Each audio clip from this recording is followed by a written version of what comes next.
صل على سيدنا محمد يا رب صل وسلم. بسم اللہ الرحمن الرحیم نحمده ونصلی علی رسولہ الکریم. سورہ آل عمران کا رکوع نمبر 2 اور تیسرے پارے کا رکوع نمبر 10، یہ رکوع چل رہا تھا. اس کا لفظی ترجمہ ہو چکا ہے، اس کی تفسیر بھی ہو چکی ہے، گرامر بھی ہو چکی ہے.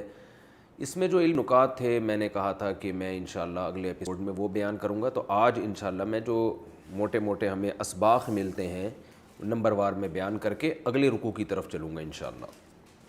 اعوذ باللہ من الشیطان الرجیم، بسم اللہ الرحمن الرحیم. ان الذین کفروا لن تغنی عنہم اموالہم ولا اولادہم من اللہ شیئا. یہاں سے بات چل رہی تھی. تو اس میں ہمیں پہلی بات یہ پتہ چلتی ہے کہ آپ اگر اللہ کے نافرمان ہیں تو اب آپ کا مال اور آپ کی اولاد آپ اس خوش فہمی میں نہ رہیں کہ یہ ہمیں اللہ کے عذاب سے بچا لیں گے.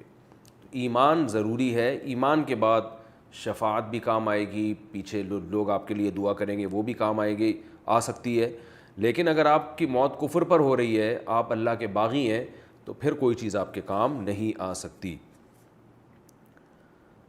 قل للذین کفروا ستغلبون وتحشرون الی جہنم. اس میں اللہ نے خوشخبری دی ہے کہ اہل ایمان اگر تقوی اور ایمان پر قائم رہیں گے تو اللہ انہیں غلبہ عطا فرمائے گا.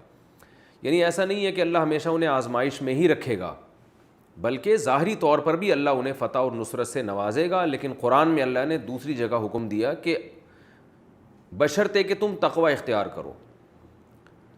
انتم اعلون ان کنتم مومنین. اگر تم حقیقی مومن ہو تو غلبہ تمہارا ہی ہوگا. اس سے ہمیں پتہ چلتا ہے آج جو مسلمان مغلوب ہیں، دنیا میں مفتوح ہیں، اس کی ایک بڑی وجہ یہ ہے کہ مسلمان اپنے دین سے دور ہو چکے ہیں. غیر مسلموں کی کامیابی کے جو ان کے اصول ہیں وہ یاد رکھیے مسلمانوں کی کامیابی کے نہیں ہیں. غیر مسلم صرف ظاہری اسباب کے ذریعے کامیاب ہوتا ہے. مسلمان کو ظاہری اسباب کے ساتھ اپنے اعمال کی بھی اصلاح کرنی ہے. اسی بیس پہ اللہ انہیں دنیا میں غلبہ عطا فرمائے گا. اس رکوع میں یہ بھی سبق ملتا ہے کہ کس طرح اللہ بعض مرتبہ چھوٹی جماعتوں کو بڑی جماعتوں پر غالب کرتے ہیں. قرآن میں اللہ نے فرمایا تمہارے لیے 2 جماعتوں میں نشانیاں ہیں. یعنی غزوہ بدر میں چھوٹی جماعت بڑی جماعت سے ملی، مگر بڑی جماعت کو اللہ نے چھوٹی جماعت بڑی کر کے دکھائی ہے. یہ اللہ کی قدرت ہے کہ اللہ باطل کے دل میں اہل حق کا بعض مرتبہ روب ڈال دیتے ہیں. اور یہ دل جو ہے نبی صلی اللہ علیہ وسلم نے فرمایا اللہ کے ہاتھ میں. آپ ظاہری نقشے تو چینج کر سکتے ہیں لیکن دل کی کیفیات آپ کے ہاتھ میں نہیں ہے. تو وہ اللہ نے اپنے ہاتھ میں رکھا ہوا ہے معاملہ. تو یہ اللہ کی عادت ہے کہ اللہ اہل حق کا اہل باطل پہ روب ڈالتے ہیں. تو اس لیے اہل حق کو اپنی قسمہ پرسی اور اپنے اسباب اور وسائل کی قلت سے زیادہ غمزدہ نہیں ہونا چاہیے. آپ کم وسائل کے بعد بھی اللہ آپ کو دشمن پہ غلبہ عطا فرما سکتا ہے، دشمن پہ آپ کا روب ڈال کر. ویسے بھی ماہر نفسیات بھی یہ بات کہتے ہیں کہ جو آدمی غلطی پر ہوتا ہے نا، وہ اسے احساس ہوتا ہے کہ میں غلط ہوں. یہ غلط ہونے کا احساس اس کو بزدل بنا دیتا ہے. اور آپ اگر حق پر ہیں تو کمزور ہونے کے باوجود آپ کو آپ کا حق پر ہونے کا احساس آپ کو بہادر بنا دیتا ہے. یہ بھی ایک زمینی حقیقت ہے. تو اللہ نے فرمایا کہ وہ طاقتور تھے لیکن کمزوروں کو اللہ نے ان کی نظر میں طاقتور بنا کے دکھایا. تو یہ اللہ تعالیٰ کی قدرت ہے اور اس قدرت کا آج بھی ہم مشاہدہ کرتے رہتے ہیں. اس رکوع میں ہمیں یہ سبق بھی ملتا ہے زُيِّنَ لِلنَّاسِ حُبُّ الشَّهَوَاتِ مِنَ النِّسَاءِ وَالْبَنِينَ وَالْقَنَاطِيرِ الْمُقَنطَرَةِ مِنَ الذَّهَبِ وَالْفِضَّةِ. فرمایا ہم نے لوگوں کی نظروں میں عورت کی محبت کو، بیٹوں کی محبت کو، اور سونے چاندی ڈھیر اور سواریاں اور چوپائے اور کمانے کے اور جو ذرائع ہیں، کھیتیاں، ان کو ہم نے مزین بنا دیا ہے. مزین کے لفظ سے ہمیں پتہ چلتا ہے کہ یہ چیزیں ضروری نہیں ہے کہ حقیقت میں بھی اچھی ہوں. زینت کہتے ہیں ایک چیز کو آپ اس کو میک اپ کر کے اس پہ مزین چادر ڈال کے اس کو لوگوں کی نظر میں خوشنما بنا دیں. زینت سے نکلا ہے نا. جیسے دلہن بیوٹی پارلر جاتی ہے، زینت اختیار کر کے آتی ہے، وہ حقیقت میں خوبصورت ہو یا نہ ہو لیکن بیوٹی پارلر اسے خوبصورت بنا دیتا ہے. ایک بری چیز ہے لیکن آپ اچھے لیبل لگا کے اس کو اچھا بنا دیتے ہیں، جیسے کہ آج کل میڈیا کر رہا ہے، برائی کو اچھائی کا لیبل، جیسے حقوق نسواں کے نام سے آپ دیکھ رہے ہیں عورت کی بربادی ہو رہی ہے، لیکن لیبل عورت کی آزادی کے نام سے بڑے اچھے اچھے لیبل لگا کے بری چیز کو اچھا کر کے دکھایا جا رہا ہے۔ تو مزین کا مطلب یہ ہوتا ہے ایک چیز اندر سے اچھی ہے یا نہیں ہے، لیکن آپ نے اس پہ ایک ایسی چادر اڑا دی اس کو کہ اگر اس کے اندر گند بھی بھرا ہوا ہے تو دیکھنے میں آپ کو وہ اچھا لگنے لگے۔ تو اللہ نے فرمایا کہ یہ جو دنیا ہے جس میں یہ چیزیں ہیں یہ اچھی ہیں یا نہیں ہے یہ تو ایک الگ بحث ہے، لیکن بہرحال لوگوں کو اچھی لگتی ہیں، ان پہ مزین چادر اللہ نے اوڑھ دی ہے، خوشنما معلوم ہوتی ہیں یہ چیزیں لوگوں کو۔ اور آگے اللہ نے فرمایا میں تمہیں اس سے بہتر نہ بتاؤں، اور وہ کیا ہے؟ جنت۔ اس میں ہمیں یہ اشارہ دے دیا ہے کہ تمہیں دنیا خوشنما تو لگ رہی ہے، اللہ کی طرف سے پابندی بھی نہیں ہے دنیا اختیار کرنے پر، کسی پیغمبر نے دنیا کمانے کو، دنیا اختیار کرنے کو حرام نہیں قرار دیا، بلکہ ہمارے پیغمبر نے تو ترغیب دی ہے بہت سارے مقامات پر۔ قرآن نے اللہ کے فضل کو تلاش کرنا، اس کو یعنی اس کی ترغیب دی ہے قرآن مجید نے۔ لیکن قرآن کیا کہہ رہا ہے کہ ہم نہیں کہہ رہے کہ یہ غلط چیزیں ہیں، بلکہ قرآن کہہ رہے ہیں اُنَبِّئُکُم بِخَیْرٍ مِّن ذَلِکُم، اس سے بھی بہتر کا پتہ نہ بتائیں ہم تمہیں، وہ ہے جنت جس کے نیچے نہریں بہتی ہوں گی اور وہاں پاکیزہ بیویاں ملیں گی تمہیں اور اللہ کی رضا ملے گی۔ تو اس میں اشارہ کر دیا کہ دنیا اختیار کرنا منع نہیں ہے، لیکن انسان کی نیچر ہے جب اسے اس سے کوئی بہتر چیز مل رہی ہوتی ہے تو وہ کمتر کو چھوڑ دیتا ہے۔ آپ کے پاس کوئی شخص سونے کا چھوٹا سا سکہ لے کر آئے اور آپ کے پاس ایک دوسرا شخص ڈائمنڈ لے کر آ رہا ہے جو کروڑوں روپے کا ہے، اس سونے کی قیمت ہے 2-4 لاکھ اور ڈائمنڈ کی قیمت ہے کروڑوں روپے، آپ کو آپشن دیا جاتا ہے کہ ان دونوں میں سے ایک اختیار کرو، آپ کہتے ہو کہ میں ڈائمنڈ لوں گا۔ اب کوئی شخص کہا یار تمہیں فری میں سونے کا سکہ مل رہا ہے تم نہیں لے رہے، تو آپ اس کو جواب میں یہ کہیں گے کہ مجھے سونے کی سکہ ایک قیمتی چیز مل رہی ہے، لیکن اگر میں یہ سونے کا سکہ لیتا ہوں تو اس سے قیمتی سے محروم ہو جاتا ہوں میں، اور وہ ہے ڈائمنڈ۔ تو یہاں بھی قرآن کہہ رہا ہے کہ یہ سب چیزیں ہیں لیکن یہ آزمائش ہے۔ بہت سے مقامات ایسے ہوں گے جہاں تم اگر دنیا کے حصول کی کوشش کرو گے تو جنت سے محروم ہو جاؤ گے۔ تو ہمیشہ اعلیٰ کی تلاش میں انسان کمتر کو قربان کر دیتا ہے، کمتر کی لالچ میں اعلیٰ کو قربان نہیں کرتا۔ تو جب یہ دنیا کی چیزیں جن میں عورتیں، بچے اور سونے چاندی کے ڈھیر اور بہترین سواریاں تمہیں اپنی طرف مائل کریں تو تم یہ سوچ لیا کرو کہ ان کی طرف جانے سے کہیں جنت سے محرومی تو نہیں ہو رہی، اگر نہیں ہو رہی ہے تو جاؤ، ہو رہی ہے تو پھر وہ اس سے بہتر ہے، اس کو چھوڑ دو پھر۔ اور دنیا کی طرف جانے سے آخرت کا نقصان کب ہوتا ہے؟ جب دنیا ناجائز طریقے سے آپ کما رہے ہوں اور اپنی خواہشات کو حرام طریقے سے آپ پوری کر رہے ہوں۔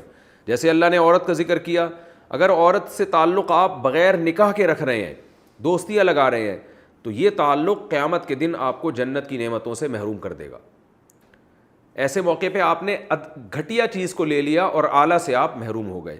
اگر آپ بیٹوں کی طرف جا رہے ہیں، اولاد پہ فخر کر رہے ہیں کہ مجھے اللہ نے اتنی اولاد دی، مجھے بیٹے دیے، لیکن آپ اپنی اولاد کو خوش کرنے کے لیے، ان کے دل میں اپنی محبت پیدا کرنے کے لیے ناجائز کی طرف جاتے ہیں تو آپ آخرت سے محروم ہو رہے ہیں اور دنیا کی لذتوں میں آپ پڑ رہے ہیں۔ اگر آپ القناطیر المقنطرہ من الذهب والفضہ، سونے اور چاندی کے ڈھیر کی طرف جا رہے ہیں، یہ بینک بیلنس، اس زمانے میں سونے چاندی کے ڈھیر نہیں ہوتے، اس زمانے میں آپ کا بینک اسٹیٹمنٹ دیکھا جاتا ہے کہ آپ کے پاس کتنا سرمایہ ہے، آپ کی پراپرٹی دیکھی جاتی ہے۔ تو اگر آپ اس مال کی طرف مائل ہو رہے ہیں اور اس مال کو کمانے کی کوشش کر رہے ہیں کیونکہ آپ کو یہ چیزیں خوشنما معلوم ہوتی ہیں اور آپ زیادہ سے زیادہ اکٹھی کرنے کی کوشش میں لگے ہوئے ہیں، لیکن وہ کوشش کا طریقہ وہ ہے کہ آپ نہ کمانے میں یہ دیکھتے ہیں کہ حلال کما رہا ہوں یا حرام، اور نہ خرچ کرنے میں یہ دیکھتے ہیں کہ حلال خرچ کر رہا ہوں یا حرام جگہ پہ خرچ کر رہا ہوں، تو اس کا مطلب آپ دنیا تو حاصل کر رہے ہیں لیکن آپ اپنے آپ کو آخرت سے محروم کر رہے ہیں۔ تو اللہ فرما رہے ہیں اُنَبِّئُکُم بِخَیْرٍ مِّن ذَلِکُم، یہ جو سونے اور چاندی کے ڈھیر ہیں ہم تمہیں بتاتے ہیں اس سے بھی بہتر ہے ہمارے پاس، تو ان ڈھیروں کے چکر میں وہاں سے محروم نہ ہو جانا۔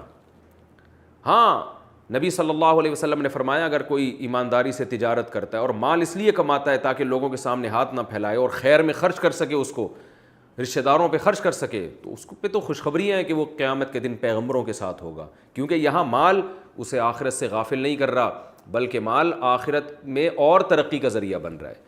تو یہ تمام مثالیں قرآن مجید نے بہترین مثالیں دی. والخیل المسومہ، گھوڑے، اس زمانے کی بہترین سواری گھوڑا تھی. تو میں نے بار بار یہ بات بتائی ہے کہ قرآن جزئیات بیان کرتا ہے لیکن قاعدے اور اصول مقصد ہوتے ہیں. گھوڑے سے مراد سواری ہے. بہترین سواریاں ہمیشہ سے انسان اس پہ فخر کرتا ہے.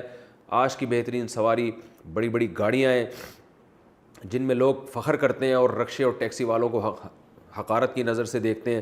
تو اللہ فرماتے ہیں کہ وہ رکشے اور ٹیکسی والا یا وہ گدھا گاڑی والا جس کی آخرت محفوظ ہے اس لینڈ کروزر والے سے کروڑہ گنا بہتر ہے جس کے پاس لینڈ کروزر ہے اور وہ اس میں سفر کرتا ہے مگر وہ اپنی آخرت کا نقصان کر بیٹھا ہے. والانعام والحرث، یہ چوپائے اور کھیتیاں یہ ارننگ کا ذریعہ تھیں. بزنس اور آپ کی جاب کیسی ہے اس پہ بھی لوگ فخر کرتے ہیں. تو یہ تمام چیزیں لوگوں کی نظر میں اٹریکٹیو ہیں لیکن اللہ فرما رہے ہیں کہ اس سے بھی بہتر ہے ہمارے پاس آخرت میں. اور اس کی قیمت کیا ہے؟ اتقوا، جو لوگ تقوی اختیار کرتے ہیں. یہ دنیا کی جو چیزیں ہیں نا ان کی قیمت کیا ہے؟ پیسہ. پیسہ دے کے آپ یہ چیزیں لیتے ہیں لیکن آخرت میں جو نعمتیں آپ کو ملیں گی للذین اتقوا عند ربہم، اللہ فرماتے ہیں کہ جو اپنے رب سے ڈرتے ہیں ان کے پاس ان کے رب کے نزدیک جنتی نعمتیں ہیں. ڈرنے کا مطلب کیا ہے؟ گناہوں سے بچتے ہیں، اللہ کے خوف سے ڈر کے گناہ چھوڑ دیتے ہیں. میں بار بار یہ بات بتاتا ہوں کہ صرف ڈرنا کافی نہیں ہے، اتنا خوف کہ آپ کے قدم حرام کی طرف جانے سے بچ جائیں. تو یہ اس جنت کی قیمت ہے جو اللہ نے رکھی ہے. تو ہمیں یہ بھی ایک بہت اہم علمی نقطے کی بات اس آیت سے پتہ چلتی ہے. بہت اہم آیت ہے ہماری زندگی کے ہر شعبے میں کہ جب بھی آپ کو یہ چیزیں اللہ کی طرف مائل کریں آپ فوراً یہ سوچیں کہ اس سے بھی بہتر ہے. آپ کا بدنظری کا دل چاہتا ہے، کوئی حسین عورت جا رہی ہے آپ کا دیکھنے کا دل چاہتا ہے، حرام لذت کا دل چاہتا ہے آپ کا، آپ فوراً سوچیں کہ اللہ کے پاس اس سے بہتر ہے میرے لیے. آج میں اپنی نظر کو جھکا لوں گا تو کل اللہ میری اس آنکھوں کی خواہش کو پورا کریں گے. تو جب بھی گناہ کا خیال آئے اور دنیا اپنی طرف مائل کرے تو آخرت کا سوچ کے انسان کو موٹیویشن ملتی ہے اور وہ اس گناہ سے بچنے کی کوشش کرتا ہے اگر وہ عقل مند انسان ہوگا. ایک اور علمی نقطے کی بات یہ بھی پتہ چلتی ہے کہ اللہ تعالیٰ نے اس آیت میں جو جو چیزیں آپ کو محبوب ہیں ان کا تذکرہ کیا اور محبوب چیزوں میں سب سے پہلے عورت کا تذکرہ کیا ہے. علامہ ابن کثیر رحمہ اللہ تعالیٰ جو عالم اسلام کے مایہ ناز مفسر ہیں وہ اس آیت کی تفسیر میں لکھتے ہیں کہ اس آیت سے پتہ چلتا ہے کہ انسان کو سب سے زیادہ جو چیز مائل کرتی ہے اپنی طرف وہ عورت ہے. اس کے بعد اولاد جن میں بیٹے، کیونکہ لوگ عام طور پر بیٹوں کو بیٹیوں پہ ترجیح دیتے ہیں تو قرآن نے عام لوگوں کی عادت کے حساب سے ہی بات کی ہے. وہ الگ بات ہے کہ بہت سے لوگوں کو بیٹیاں زیادہ محبوب ہوتی ہیں اور خاص طور پہ دیندار لوگوں کو، لیکن قرآن چونکہ ایک عام انسانی فطرت بیان کر رہا ہے، لیس الذکر کالانثی، بیٹا جو کام کر سکتا ہے بیٹیاں نہیں کر سکتی، تو اس لیے عام طور پہ لوگ بیٹوں کی پیدائش پہ خوش ہوتے ہیں. تو اس لیے قرآن نے اس کا تذکرہ کیا ہے کہ جو لوگوں کی عام نیچر ہے وہ تو یہی ہے. تو علامہ ابن کثیر رحمہ اللہ تعالیٰ فرماتے ہیں کہ اس سے پتہ چلتا ہے کہ انسان کو جو مرد کو خاص طور پہ جو سب سے زیادہ چیز اپنی طرف مائل کرتی ہے وہ عورت کی ذات ہے، اس کے بعد اس کے بیٹے اور پھر القناطیر المقنطرہ، دولت اس کے بعد ہے. یعنی سب سے پہلے عورت، پھر اولاد اور پھر اس کے بعد دولت کے انبار. یہ چیزیں انسان کو اسی ترتیب سے مائل کرتی ہیں. تو وہ اس آیت کی تفسیر میں فرماتے ہیں کہ اس سے پتہ چلتا ہے کہ مرد کے لیے سب سے بڑا فتنہ اور آخرت کا میں بیڑا غرق کرنے کا جو سب سے بڑا سبب ہے وہ عورت ہے. یعنی اچھے اچھے لوگوں کا یہاں آ کے ایمان خطرے میں پڑ جاتا ہے. اور ہم نے دیکھا ہے اپنی زندگی میں کہ بہت سے لوگ جو اپنے دامن کو بہت سے گناہوں سے بچا کے چلتے تھے لیکن عورت کے فتنے میں مبتلا ہو کر برائی میں پڑ گئے. تو اس لیے خاص طور پہ جو مرد حضرات میری اس تفسیر کے لیکچر کو سن رہے ہیں وہ اس آیت کی روشنی میں اپنے آپ کو عورت کے فتنے سے بچانے کی بہت زیادہ کوشش کریں. آپ کی آخرت کو تباہ کرنے والی سب سے بڑی چیز عورت ہے اور اللہ نے اس کا آلٹرنیٹ رکھا ہے. علامہ ابن کثیر رحمہ اللہ تعالیٰ فرماتے ہیں کہ یہی عورت جو ہمارے لیے بہت بڑا فتنہ ہے، اور بخاری مسلم کی حدیث ہے، آپ صلی اللہ علیہ وسلم نے فرمایا ما ترکت بعدی فتنة اضر علی الرجال من النساء، میں نے اپنے بعد مردوں کے لیے عورت سے بڑا کوئی فتنہ نہیں چھوڑا. یہ وہ ایسا فتنہ ہے کہ جس میں بڑے بڑے لوگ مبتلا ہو جائیں گے. عورت کے حسن و جمال سے بہت بڑے بڑے پرہیزگار لوگ متاثر ہو کر اپنا ایمان بیچ ڈالتے ہیں. اور اپنے آپ کو آزمائشوں میں ڈال دیتے ہیں, عشق معاشقے میں مبتلا ہو جاتے ہیں اور حرام کاریوں میں مبتلا ہو جاتے ہیں. تو دیکھ کتنے لوگ عیاشی کرنے کے لیے جاتے ہیں باہر ملکوں میں, کتنے لوگ نائٹ کلبوں میں جاتے ہیں. اگر عورت کو درمیان سے نکال دیا جائے تو یہ نائٹ کلب بند ہو جائیں, شراب کباب کی محفلیں برباد ہو جائیں. تو یہ ایک ایسا فتنہ ہے جس کی طرف مرد, آج انٹرنیٹ پر جو فحش مواد دیکھا جا رہا ہے یہ سب عورت کا فتنہ ہے. عورت کو دیکھنے کے لیے, عورت جو فلم انڈسٹریاں چل رہی ہیں اور لوگوں کے فیملی سسٹم کو خراب کر رہی ہیں, یہ اگر اپنی انڈسٹریوں سے عورتوں کو نکال لیں, مزین خواتین کو نکال لیں, تو یہ ساری انڈسٹریاں ٹھپ ہو جائیں گی. ڈراموں فلموں سے اگر پرکشش خواتین کو نکال دیا جائے, ایکٹریسز کو نکال دیا جائے, تو یہ ڈرامے فلمیں بیکار ہو جائیں گے, لوگ دیکھنا چھوڑ دیں گے.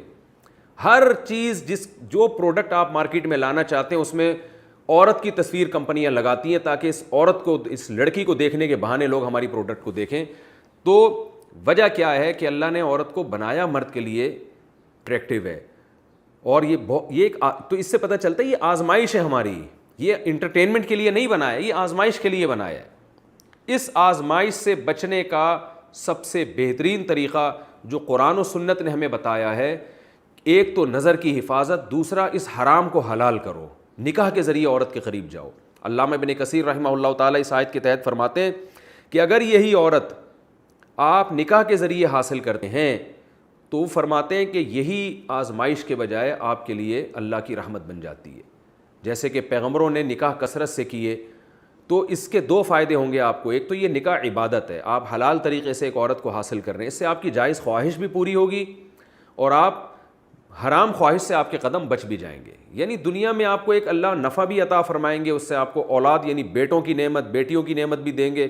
اور قرآن کہتا ہے وَجَعَلَ لَكُم مِّنْ أَزْوَاجِكُمْ بَنِينَ وَحَفَدًا, اللہ تمہیں تمہاری بیوی سے اولاد بھی دیتا ہے اور اولادوں کی اولاد بھی دیتا ہے, بڑھاپے میں آپ کو پوتے نواسے ملیں گے.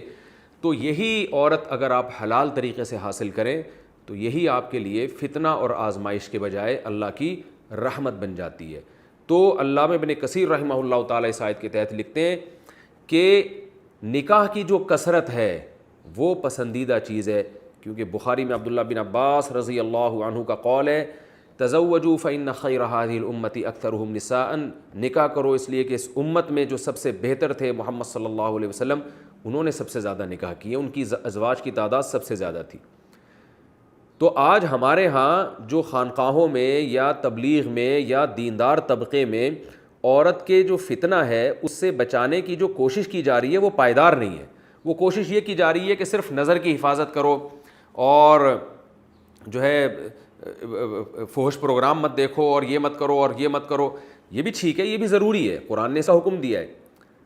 لیکن جب آپ کسی پر حلال کے دروازے تنگ کر دیں گے اور حرام کے دروازے چوپٹ کھول دیں گے تو بہت کم لوگ ہیں جو آپ کی اس تجویز پر عمل کریں گے اور وہ لازماً ناجائز کی طرف جائیں گے.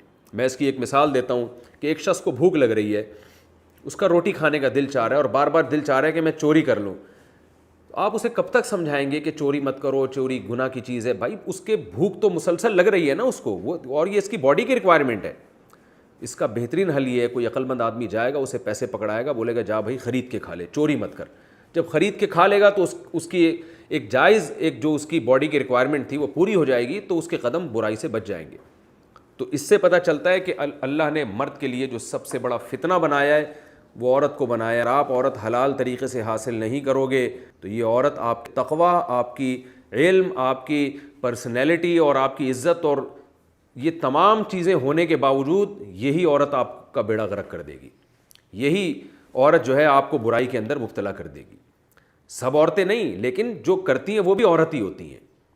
آج خواتین کا ایک دعویٰ ہے کہ ہمیں اسلام نے باؤنڈ کیا, ہمیں پردے کا حکم دیا. اس لیے حکم دیا تاکہ آپ کی عزت کا تحفظ ہو سکے, آپ کی مرد آپ کی طرف آئے نکاح کے راستے سے. اسلام اللیگل راستے سے مرد کو آپ کی طرف آنے نہیں دیتا, کیونکہ اس میں مرد کی عیاشی ہے اور آپ کی بربادی ہے.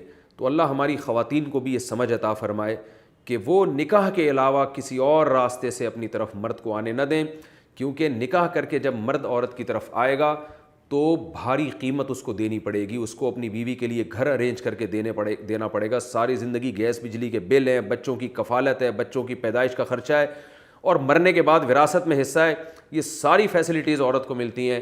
اسلام عورت کو تحفظ دے رہا ہے مگر آج ہماری خواتین کو معلوم نہیں کیا ہو گیا، وہ عیاشی کی طرف جا رہی ہیں، وہ یہ نہیں جانتی کہ ہماری عیاشی اس میں کم ہے، مرد کی عیاشی اس میں زیادہ ہے۔ تو یہ ہمیں پتہ چلتا ہے کہ عورت ایک بہت بڑا فتنہ ہے، لہذا حلال میں وسعت پیدا کرنا اس زمانے میں، ہر زمانے میں ضروری تھا، اس زمانے میں اور زیادہ ضروری ہے۔ تو نکاح کو کسی بھی طریقے سے اس کی حوصلہ شکنی کرنا، اسلام کم عمری کی شادی کا قائل ہے۔ بچی کی شادی 13 سال میں، لڑکے کی شادی 14-15 سال میں کر دی جائے، اسلام اس کا قائل ہے۔ اور اسلام جو ہے نا مرد کو عدل کی شرط کے ساتھ کہ سب کے حقوق برابر ادا ہوں، زیادہ نکاح کی ترغیب دیتا ہے تاکہ عورتیں بھی بغیر نکاح کے نہ رہیں اور مرد کی خواہش بھی پوری ہو، تاکہ اس کے لیے عورت فتنہ نہ بن سکے۔ جب حلال سے انسان کی سیری ہو جاتی ہے تو اکثر اوقات پھر حرام کی طرف اس کے قدم نہیں جاتے۔ تو اس آیت سے ہمیں یہ بھی علمی نقطے کی بات پتہ چلتی ہے کہ معاشرے میں اس کو فروغ دینا چاہیے۔ ایک اور علمی نقطے کی بات یہ پتہ چلتی ہے کہ اسلام مرد کی نیچر بتا رہا ہے کہ اس کو بیٹے چاہیے، یہ نیچر ہے مرد کی، اور آپ دیکھیں یہ نیچر آج چینج ہو گئی ہے۔ کیسے کہ 2 چاہیے اچھے، تو اللہ فرماتے ہیں کہ مردوں کی خواہش ہے کہ زیادہ بیٹے ہوں ان کے، جو ان کے ساتھ تعاون کریں علمی خدمات میں یا بزنس میں یا کسی بھی شعبے میں، ان کے لیے فخر کا سبب بنے۔ اور ظاہر ہے زیادہ بیٹے جب ہی ہوں گے جب اولاد زیادہ ہوگی، کیونکہ اپنی مرضی سے تو بیٹے نہیں ہوتے۔ آپ کی اولاد زیادہ ہوگی تو اس میں بیٹیاں بھی ہوں گی، تو اتفاق سے بیٹے بھی زیادہ ہوں گے۔ تو یہ ہمیشہ سے، اور پہلے جتنے پیغمبر تھے وہ جب اپنی قوموں کو نصیحت کیا کرتے تھے تو اس نصیحت میں یہ بھی بتاتے تھے کہ تم ایمان اور نیک عمل اختیار کرو، یمددکم باموال وبنین، اللہ تمہارے مال میں بھی برکت دے گا، اولاد میں بھی برکت دے گا، یعنی اولاد بھی تمہیں زیادہ دے گا۔ تو اس سے پتہ چلتا ہے کہ یہ تو غیر مسلم کی بھی نیچر ہے کہ اولاد زیادہ ہو، لیکن آج آپ دیکھیں کہ اس نیچر کے خلاف لوگوں کو بغاوت پہ اکسا دیا ہے، اور ہر آدمی کی خواہش ہے میرے 2-3 بچے ہوں، یعنی آپ سے آپ کی آنکھوں کی ٹھنڈک چھینی جا رہی ہے اور آپ کو پتہ ہی نہیں ہے، ایسا ذہن خراب کر دیا آپ کا۔ یہ ایسا ہی ہے جیسے پروپیگنڈا کیا جائے، انسان کو شہد اچھا لگتا ہے، میٹھی چیز اچھی لگتی ہے، پروپیگنڈا کیا جائے کہ جی میٹھی چیز گندی ہوتی ہے، میٹھی چیز نقصان دہ ہوتی ہے، اور آپ نے شہد کھانا چھوڑ دیا۔ تو یہ بالکل اس طرح سے ہے کہ آپ کو آپ کی مرغوب چیز کے بارے میں غلط دلائل دے کے یہ سمجھایا جائے۔ وہ الگ بات ہے کہ 40 سال کے بعد آپ کی انرجی یوٹیلائز نہیں ہوتی تو ڈاکٹر میٹھا کم کرنے کا حکم اس لیے دے رہے ہوتے ہیں کہ کھاؤ اتنا جتنا یوٹیلائز تو کرو اس کو، تو لیکن انسان کی نیچر ہے کہ میٹھا اس کو اچھا لگتا ہے، وہ مانے تو صحیح نا کہ مجھے اچھا لگتا ہے۔ اب کیا کر دیا ہے کہ اولاد کی کثرت جو انسان کی نیچر تھی اسے غلط دلائل دے دے کے اسی محبوب ترین چیز کو انسان کی نظر میں مبغوض ترین چیز بنا دیا گیا ہے۔ یہ بھی انسان کی نیچر اور فطرت کے بالکل خلاف ہے۔ جیسے مرد کو عورتوں کی کثرت اچھی لگتی ہے، وہ کرے نہ کرے اس کی مرضی ہے، ایسے ہی مرد کی یہ فطرت ہے اس کو بیٹے زیادہ چاہیے، اور عورت کی بھی یہ فطرت ہے اس کو بھی اولاد زیادہ چاہیے، بلکہ اس کی تو زیادہ خواہش ہوتی ہے یہ۔ اور قرآن نے پچھلی امتوں کے واقعات میں جو میں نے نوح علیہ السلام کا تذکرہ کیا، نوح علیہ السلام نے اپنی قوم سے کیا فرمایا کہ تم تقوی اختیار کرو گے اللہ تمہیں کثرت سے اولاد دے گا۔ اور صالح علیہ السلام نے کیا فرمایا کہ وَاذْكُرُوا إِذْ كُنْتُمْ قَلِيلًا فَكَثَّرَكُمْ، اللہ نے تم پر احسان کیا، تم تعداد میں تھوڑے تھے، اللہ نے تمہاری نسل بڑھا دی، تمہیں اولادیں زیادہ دیں، اب تم زیادہ ہو گئے ہو۔ تو یہ قوم کا زیادہ ہونا، اولاد کی کثرت، اس سے انسان اسٹرانگ ہوتا ہے، مضبوط ہوتا ہے، کمزور نہیں ہوتا۔ فیملی پلاننگ والے آپ کو یہ تو بتاتے ہیں کہ بچے جب آئیں گے تو ان پہ خرچہ کرنا پڑے گا، یہ نہیں بتاتے کہ بچے جب دنیا میں آتے ہیں تو 2 ہاتھ اور 2 عدد پاؤں لے کر آتے ہیں، اتنا ان پہ خرچہ نہیں کرنا پڑتا جتنا وہ کما کے دیتے ہیں ماں باپ کو، ان پہ انویسٹمنٹ کم ہوتی ہے، اس کا آؤٹ پٹ بہت زیادہ ہوتا ہے۔ تو یہ بھی ایک حقیقت ہے جس کو آج یعنی خوشنما نعروں کے ذریعے ایک باطل چیز کو لوگوں کے دماغ میں اتارا جا رہا ہے۔ تو نبی صلی اللہ علیہ وسلم نے فرمایا کہ اولاد کی طلب کبھی ختم نہ کرو، فَإِنَّهَا ثَمَرَةُ الْقُلُوبِ، قلوب وقرۃ الْأَعْیُن، اس لیے کہ اولاد آنکھوں کی ٹھنڈک ہے اور دلوں کا پھل ہے۔ کس قدر ترغیب ہے، آپ کبھی اپنے چھوٹے بچوں کو دیکھیں کیسے پیارے لگتے ہیں، کیسا آنکھ پہ لگانے کا ان کا دل چاہتا ہے، اور کیسا ان کی باتیں، ان کی مسکراہٹ سن کے مزہ آتا ہے انسان کو۔ مائیں کیسے اپنے بچوں کو صبح ناشتہ کرا کے اسکول بھیج رہی ہوتی، کتنا پیارا لگتا ہے یہ منظر، اور ماں کیسے فخر کر رہی ہوتی ہے اپنے بچوں پر۔ تو لیکن یہ کہ وہ خوشنما نعروں کے ذریعے بالکل فطرت کے خلاف چلا دیا گیا ہے اور اب سب اسی رو میں بہہ گئے ہیں. اللہ تعالیٰ ہمیں ہدایت دے. تو قرآن کی اس آیت سے پتہ چلتا ہے کہ انسان کو عورت کے بعد سب سے زیادہ محبوب چیز اولاد ہے, اور آگے پھر سونے چاندی اس کے بعد ہے, لیکن سونے چاندی تو جمع کرنے میں لگے ہوئے ہیں, اور جو اولاد اس سے زیادہ انسان کو محبوب ہے اس کے ریشو کو, اس کی گروتھ کو کم سے کم کیا جا رہا ہے. یہاں اللہ نے ایک علمی نقطے کی بات یہ بھی پتہ چلتی ہے کہ اللہ نے جنت جن لوگوں کے لیے رکھی ہے ان کی کوالٹیز بیان کی ہیں. الصابرین والصادقین والقانتین والمنفقین والمستغفرین بالاسحار. سب سے پہلی کوالٹی اللہ نے بیان کی, صبر کرتے ہیں. خودکشی کرنے والا بے صبرہ ہوتا ہے, اللہ نے اس کے لیے جنت نہیں رکھی. واویلا کرنے والا, ہائے ہوئے کرنے والا, ذرا سی بات پہ آج نوجوان سر دیواروں پہ جا کے مار رہے ہیں. تو صبر جو ہے نا, صبر, اپنے آپ کو روکنا, یہ اللہ کو پسند ہے. چیخنا, چلانا, واویلا کرنا, یہ صفت اللہ کو پسند نہیں ہے. دوسری الصادقین, سچے. 2 نمبر لوگ اللہ کو پسند نہیں ہیں, آج 2 نمبری کمال سمجھا جاتا ہے. القانتین, اطاعت کرنا. المنفقین, خرچ کرنے والے لوگ. کنجوس لوگ اللہ کو پسند نہیں ہیں. اور راتوں کو اٹھ کے گناہوں سے توبہ کرنے والے. آج وظیفوں پہ بڑا زور ہے. آپ کسی کو بتا دیں کہ صبح 4 بجے اٹھ کے آپ نے یہ وظیفہ پڑھنا ہے, اس سے آپ کا فلاں کام بن جائے گا, تو شروع ہو جائیں گے وہ لاکھوں مرتبہ. تو اللہ تو رات کو اٹھ کے ہمیں استغفار کا حکم دے رہے ہیں کہ اللہ سے جہنم کی پناہ مانگا کرو. اسی مضمون کو قرآن میں دوسرے مقام پر بھی بیان کیا. والذین یبیتون لربہم سجدا وقیاما. نیک لوگ سجدے اور قیام میں راتیں گزارتے ہیں اور اپنے رب سے اپنے رب کی جہنم سے پناہ مانگتے ہیں. تو راتوں کو اٹھ کے آخرت کی فکر کرنی چاہیے اور آخرت کے خوف سے اللہ کو پکارنا چاہیے. اس رکوع میں ہمیں یہ بھی پتہ چلتا ہے کہ اللہ نے توحید پر خود بھی گواہی دی, اس کے فرشتوں نے بھی, اور جتنے بھی اہل علم ہیں وہ توحید پر گواہی دیتے ہیں. اور اللہ نے اس آیت میں بار بار توحید کا تکرار کیا ہے کہ شہید اللہ انہ لا الہ الا ھو والملائکۃ, اللہ بھی گواہی دیتا ہے, فرشتے بھی, واولو العلم, اور اہل علم بھی. تو 3 قسم کے طبقے جب کسی بات پر گواہی دے رہے ہوں تو یہ اس بات کے سچے ہونے کی دلیل ہے. اس کو دلیل نقلی کہا جاتا ہے.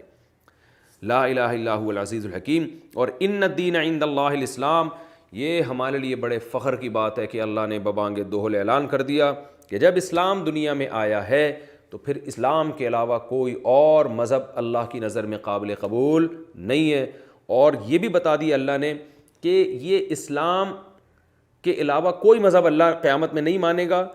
سوال پیدا ہوتا ہے کہ غیر مسلم تو اسلام کو مانتے نہیں, تو اللہ نے اس کا بھی جواب دے دیا کہ یہ جو اختلاف کرتے ہیں اسلام میں, یہ دلیل کی بیس پہ نہیں ہے بلکہ ضد اور عناد کی بیس پر ہے.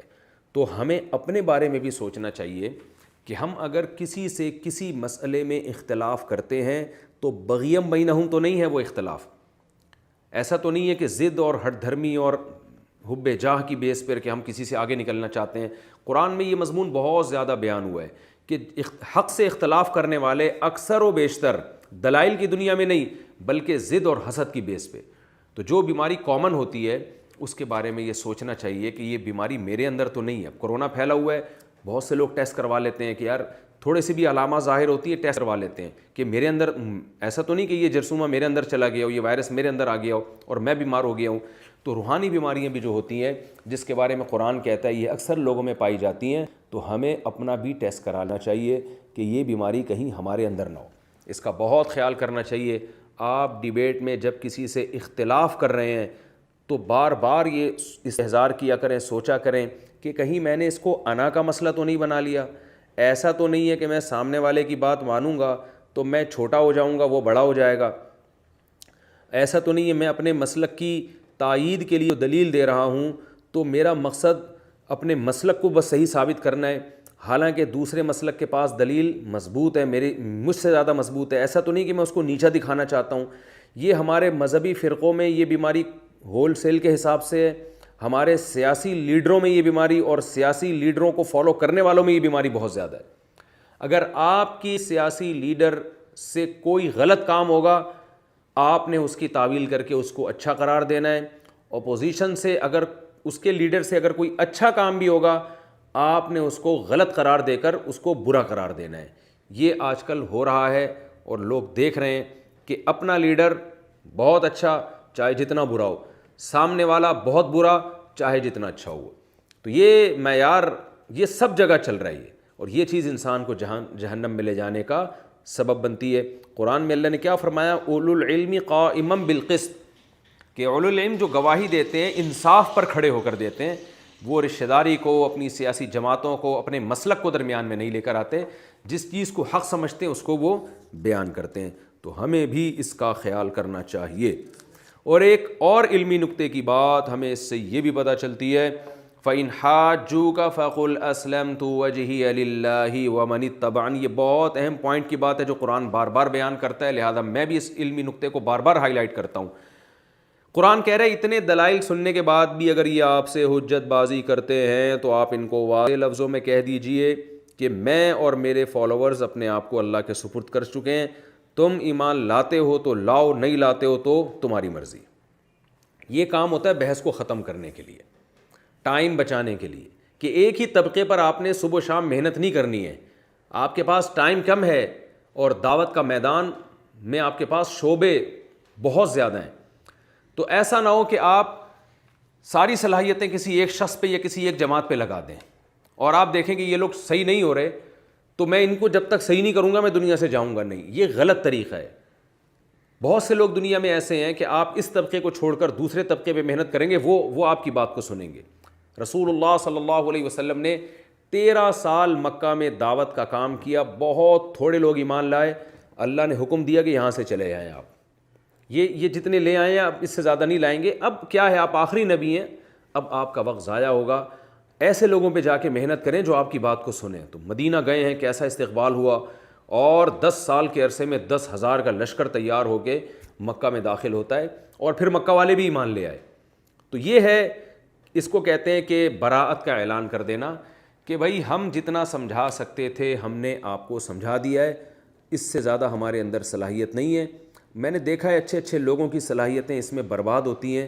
ایک لا حاصل بحث، سامنے والا ماننے کو تیار نہیں، آپ بحث کرے جا رہے ہیں، پھر اس سے نفرتیں پھیلتی ہیں، پھر ایک دوسرے کو نقصان اور ایک دوسرے کی عزتیں اچھالنے کا جو ہے نا وہ موقع تلاش کر رہے ہوتے ہیں. ابراہیم علیہ الصلاۃ والسلام نے اپنے والد کو سمجھایا، سورہ مریم میں پورا رکوع ہے. جب مایوس ہو گئے تو چھوڑ دیا ان کو، سلام علیک ساستغفر لک ربی، اے میرے ابا آپ پر سلامتی ہو، میں اللہ سے توبہ استغفار کروں گا، اس سے زیادہ میرے بس میں نہیں ہے. انی مہاجر الی ربی، میں اب چھوڑ کے جا رہا ہوں، میں دوسری جگہ جا کے تبلیغ کروں گا، اس قوم میں ماننے کی صلاحیت نہیں ہے. تو یہ نہیں کہ ابراہیم علیہ السلام نے کہا نہیں میں تو بس انہیں کو سمجھاتا رہوں گا قیامت تک، میرے ابا ہیں سمجھاتا رہوں گا، میں کیسے ہی ایک بگوارہ کر لوں کہ میرے ابا جہنم میں چلے جائیں تو میں تو ان کو آخری دم تک لڑوں گا. نا نا نا نا نا نا بھائی، آپ نے ایک حد تک کام کرنا ہے، اس کے بعد نہیں ہے تو چھوڑ دیں، اس کے علاوہ دوسروں پر محنت کریں. تو ابراہیم علیہ السلام نے اس علاقے کو چھوڑ دیا. میں بھی لوگوں سے یہ کہتا ہوں کہ آپ اپنی اولاد پہ بھی ایک حد تک محنت کریں، بیوی پہ بھی ایک حد تک محنت کریں، ابا پہ بھی ایک حد تک محنت کریں، بیوی اپنے شوہر پر بھی ایک حد تک محنت کرے. اس کے بعد اس ٹاپک کو پھر چھوڑ دیں، پھر اس کے لیے بس دعاؤں کا سلسلہ رہے. بار بار ایک ہی چیز کو جب آپ ریپیٹ کریں گے اور ایک ہی شخص کے سامنے کریں گے تو پھر وہ اکتائے گا بھی، اور بڑا نقصان یہ ہوگا کہ یہ ٹائم اگر آپ کسی اور پہ لگاتے تو اس کا آؤٹ پٹ بہت زیادہ مل جاتا آپ کو. آپ نے یہ ٹائم ایک ایسی شخص پہ لگا دیا کہ جس کا رزلٹ زیرو ہے، یا اگر زیرو نہ بھی ہوا تو اس کا نتیجہ بہت بعد میں جا کے ظاہر ہوگا، جبکہ اس دوران آپ اور بہت سارے کام اچھے کر سکتے تھے. تو ہمیں یہ بھی اس سے ایک اصول اور ضابطے کی بات پتہ چلتی ہے، اور ہم اگر اس اصول کو پھیلانا چاہیں تو یہ دنیا میں بھی یہ اصول چلتا ہے کہ آپ نے اگر ایک چیز تجربہ کر کے دیکھ لی تو علماء کہتے ہیں 3 دفعہ تجربہ کرو، بس 4تھی دفعہ پھر تجربہ نہ کرو. کوئی بزنس ہے، آپ کوئی جاب کر رہے ہیں یا آپ کوئی پڑھائی کر رہے ہیں، کچھ بھی کر رہے ہیں، تو آپ نے 2 سے 3 دفعہ تجربہ کرنا ہے. اس کے بعد ساری زندگی تجربوں کی بھیٹ نہیں چڑھانا، اپنے رخ کو پھر آپ نے چینج کرنا ہے. تو حدیث میں آتا ہے نا، لا یلدغ المؤمن من جحر مرتین، آپ صلی اللہ علیہ وسلم نے فرمایا مومن کو ایک سوراخ سے 2 دفعہ نہیں ڈسا جا سکتا. تو بار بار تجربے ہی کرتے رہنا ایک ہی چیز کے بارے میں، یہ بہت غلط بات ہے.